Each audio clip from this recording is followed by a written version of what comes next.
Supreme कोर्टामध्ये हे राजा बसून घ्या.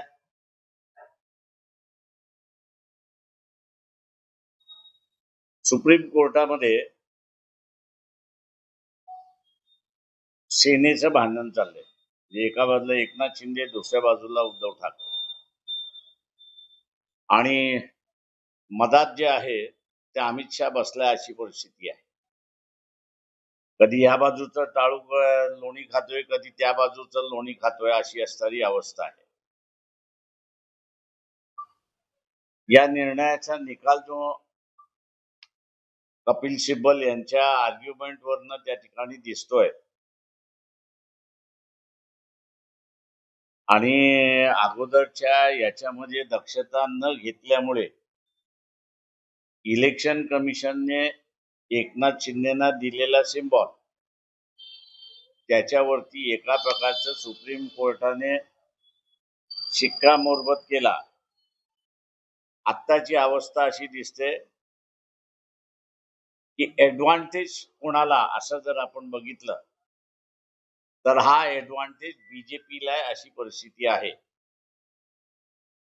तो ऍडव्हान्टेज असा आहे की आता हा सिम्बॉल फ्रीज होईल असं दिसतंय, आणि सिम्बॉल फ्रीज झाल्यामुळे दोघंही शिवसेनेला एकमेकांच्या विरोधात लढावं लागेल अशी परिस्थिती आहे. सिम्बॉल नसल्यामुळे या दोघांकडे असणारे आमदार आणि खासदार टिकतील का, हा सगळ्यात महत्वाचा प्रश्न आहे. आणि म्हणून मी म्हटलं की हे ऍडव्हान्टेज अमित शहा बीजेपी अशी आहे.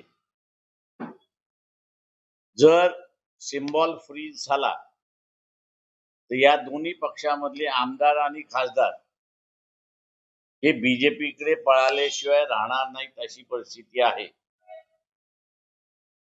आणि म्हणून या निर्णय कोणाच्याही बाजूने लागू,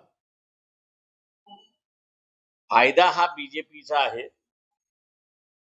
जे मध्यंतरी तोडफोड करण्याची असणारी जी त्यांनी सत्र चालू केलं होतं, पण जंतर मंतरमुळे कुठेतरी असणारा त्याला आळा बसला होता. पुन्हा हा निर्णय फ्रीज झाल्यानंतर आमदारांची आणि खासदारांची असणारी पळापळी होण्याची दाट शक्यता त्याच्यामध्ये दिसते. म्हणून म्हटलं हा निर्णयाचा ऍडव्हान्टेज जो आहे तो अमित शहा भारतीय जनता पक्षाला आहे अशी परिस्थिती आहे.